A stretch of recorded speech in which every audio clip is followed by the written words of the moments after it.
კანონმდებლობით ზუსტად არის განსაზღვრული ორმაგი დაბეგვრის თავიდან ნაწილების შესახებ საერთაშორისო შეთანხმებით განსაზღვრული საკადასახადო შეღავათით სარგებლობის წესი და პირობები.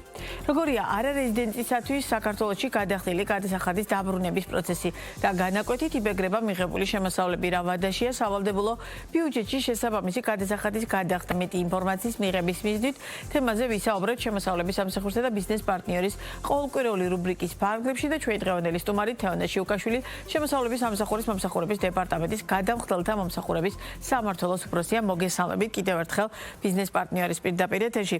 ძალიან საინტერესო თემაზე უნდა ვისაუბროთ, იმიტომ რომ თვითონ ჩვენგანი, როდესაც ამა თუ იმ ქვეყანაში ყოფილ ვართ, ან ვივაჭრია, ან რაიმე საქონელი გვიყიდია, ან მით უმეტეს ბიზნესებს, რომელსაც ამა თუ იმ ქვეყანაში ოპერაცია განუხორციელებიათ, მათთვის ძალიან ესეთი აქტუალური და საინტერესო თემაა, მაგრამ ამ შემთხვევაში ბუნებრივია, რომ საქართველოს გადმოსახედა ვისაუბროთ ორმაგი დაბეგვრის მექანიზმებზე და თავიდან აცილების შემთხვევაში, რომ პირობითად ესა თუ ის ბიზნესი არ დაიბეკროს საქართველოში და პირობითად თქვათ თუნდაც ჩვენს მეზობელ თურქეთში ან ნებისმიერ სხვა ქვეყანაში. თავდაპირველად ამიტომ უფრო მაყურებლისთვის გასაგები რომ იყოს, რას ნიშნავს ორმაგი დაბეგვრის მექანიზმი, კიდევ უფრო ცალსა მეტი სიცხადე რომ შევიტანოთ და მე უკვე მივყვეთ თანმიმდევრულად, რომელ ქვეყნებთან გვაქვს ასეთი პარტნიორული ურთიერთობა და რა შემთხვევაში როგორ ხდება ეს პროცედურების გავლა. მოგესალმებით კიდევ ერთხელ, მადლობას გიხდით თემის საინტერესებისთვის. ორმაგი დაბეგვრის თავიდან აცილების და გადასახადების გადაუხდელობის შესახებ საერთაშორისო შეთანხმებები არის გაფორმებული სხვადასხვა ქვეყნებთან.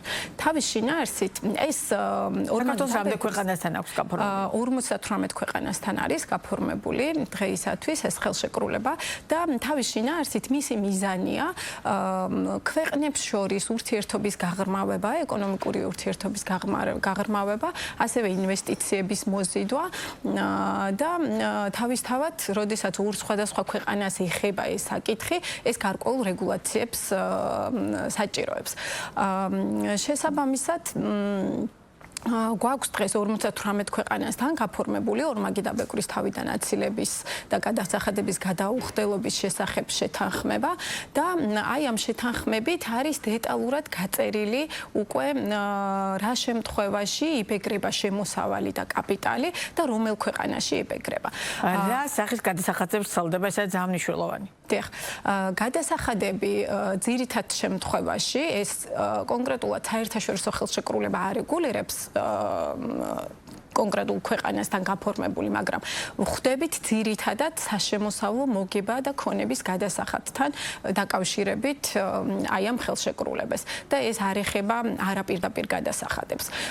საერთაშორისო ხელშეკრულება ასევე არის იერარქიულად, ანუ მაღლამდგომი ხელშეკრულება და მისი უპირატესი იურიდიული ძალა აქვს, ასე ვთქვათ. ეს საგადასახადო კოდექსის მეორე მუხლითაც არის გათვალისწინებული, რომც არ ყოფილიყო კოდექსში დათქმული ისედაც ასე იქნებოდა, თუმცა კოდექსით ცალსახად იძახით, რომ მიუხედავად იმისა, კოდექსი რა ტიპის შემოსავალს როგორ ბეგრავს საერთაშორისო შეთანხმებით ეს არის გათვალისწინებული, ამ შემთხვევაში ეს გადასახადი არ გადაიხდება, ან გადაიხდება ასე და ასე. მას გააჩნია საერთაშორისო ხელშეკრულებას უპირატესი იურიდიული ძალა.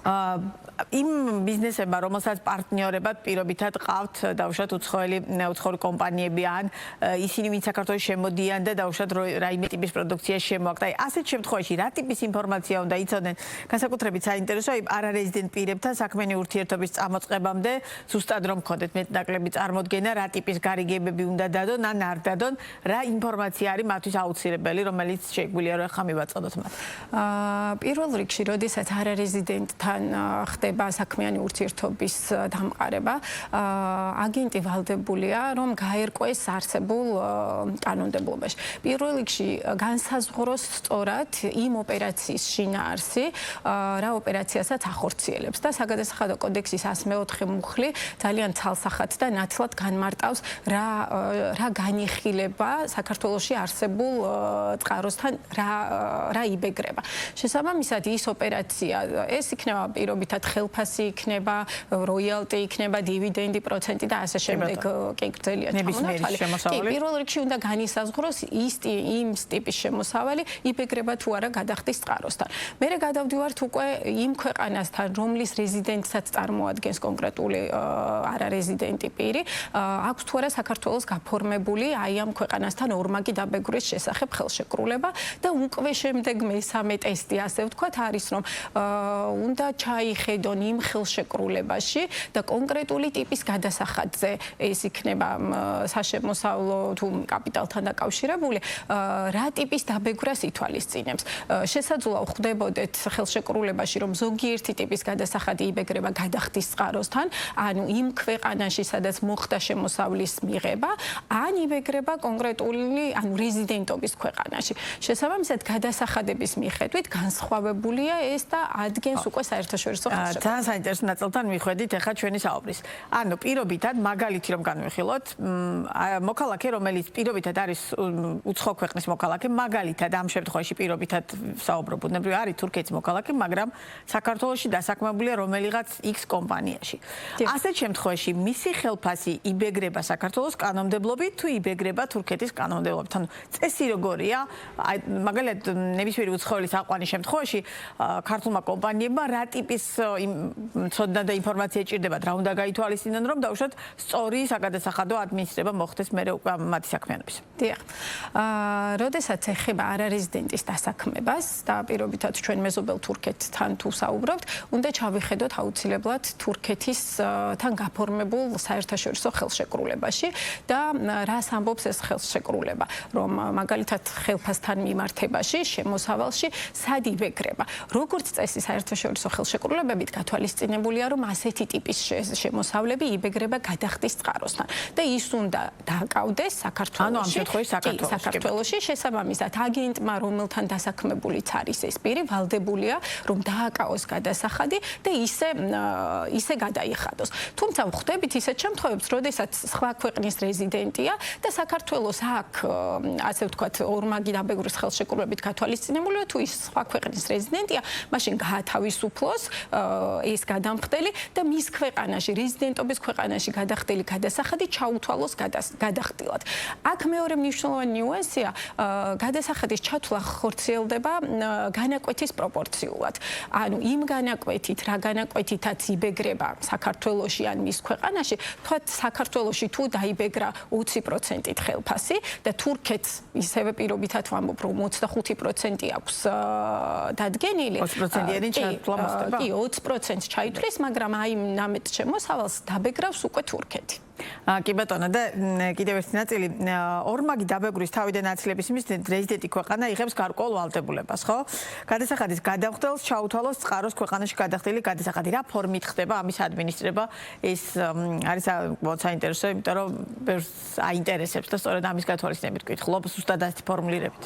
მოგახსენებთ, ანუ საქართველოში გვაქვს ფინანსთა მინისტრის 633 ბრძანება არეგულირებს ზუსტად აი ამ შეღავეთის გამოყენების წესს და უკვე საქართველოში გადახდილი არარეზიდენტისთვის დაკავებული და არარეზიდენტის მიერ გადახდილი გადასახადის უკან დაბრუნების წესს. შესაბამისად, აი ამ ბრძანებით არის დადგენილი ის პროცედურა,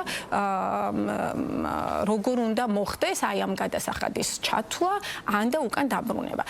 საქართველოში გვაქვს ჩვენ დადგენილი 4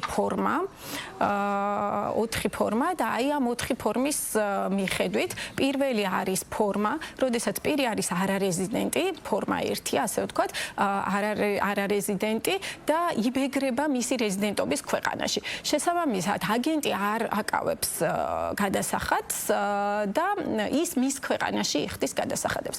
ასეთ შემთხვევაში არსებითად მნიშვნელოვანია, რომ მხოლოდ ის, რომ საერთაშორისო ხელშეკრულებამ განსაზღვრა, რომ ასეთი ტიპის შემოსავალი უნდა დაიბეგროს რეზიდენტობის ქვეყანაში, არ არის საკმარისი იმისთვის, რომ პირი იქნეს გათავისუფლებული.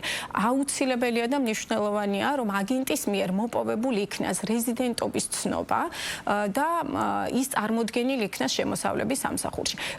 რეზიდენტობის ცნობა, როგორც საქართველოს შემთხვევაში შემოსავლების სამსახურის მიერ გაცემული, ისე სხვა ქვეყნების შემთხვევაში, ეს არ არის ასე ვთქვათ, ამონაწერი ბიზნეს რეესტრიდან, სამეწარმეო რეესტრიდან. ეს არის ზუსტად სპეციალურად განსაზღვრული ფორმა, რომელიც უფლებამოსილი ორგანოს მიერ არის დადასტურებული და ის ადასტურებს, რომ აი ამ საგადასახადო მიზნებისთვის ეს პირი, ან ეს იურიდიული პირი წარმოადგენს მისი ქვეყნის რეზიდენტს და სწორედ აი ამ ცნობის წარმოდგენის საფუძველზე შეუძლია უკვე პირს რომ გაანთავისუფლოს და არ დაბეგროს საქართველოში გადახდის წყაროსთან კონკრეტული გადასახადი. კი ბატონო, და ჩვენი საუბრის ბოლოს. სტატისტიკური მონაცემები როგორია? საინტერესოა, ჩვენ თქვით, რომ 58 ქვეყანასთან გვაქვს რეჟიმი, რომელსაც ორმაგი დაბეგვრის თავიდან აცილება ქვია. ამიტომ საინტერესოა რეალურად სურათი როგორია ამ მიმართულებით. რამდენად შეიძლება იმის თქმა, რომ დაუშვათ აი ამ თანამშრომლობის და ამ ხელშეკრულების საფუძველზე საქართველოს ბიუჯეტი კარგავს ან არ კარგავს საკმაოდ სოლიდურ თანხას ან არ კარგავს. ვინაიდან ეს არის საერთაშორისო ხელშეკრულება და ქვეყნები თანხმდებიან ამ პრინციპზე, საქართველოს ზოგიერთ შემთხვევაში საქართველოსში გადახდის წყაროსთან ხდება გადასახადის დაკავება და ზოგიერთ შემთხვევაში საქართველო არ აკავებს და ასე ვთქვათ, მისი რეზიდენტობის ქვეყანაში იბეგრება კონკრეტული განამხდელი. სტატისტიკას რაც შეეხება, სტატისტიკა საკმაოდ მზარდი გვაქვს, რაც ყველა მხრივ შეიძლება ვთქვათ, რომ კარგია, იმიტომ რომ ერაში გამოიხატება ეს მზარდი სტატისტიკა. ის რომ ანუ ბევრად მეტი დაუშვათ არარეზიდენტი პირის არარეზიდენტი ერთი რომ ჩვენი რეზიდენტები, რეზიდენტობის ცნობების გაცემის სტატისტიკა, რომელიც წლიურად 6000-ს აღემატება,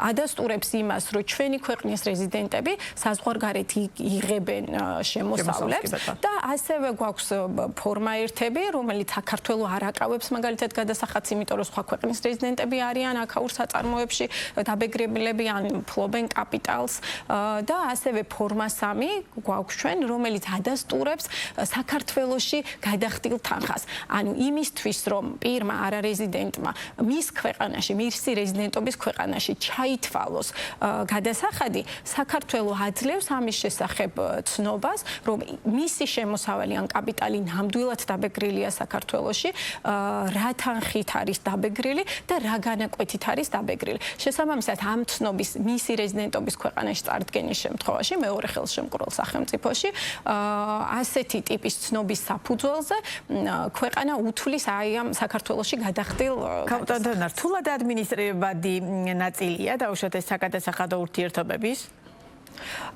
ზოგადად იქიდან გამომდინარე, რომ საერთაშორისო ურთიერთობებზეა საუბარი და ეს მხოლოდ ქვეყნის მცდელობა გარკვეულად ამ ტიპის გადასახადის დამალვას ამ ნაწილში გვაქვს რაიმე ტიპის პრობლემა გამოწვევა.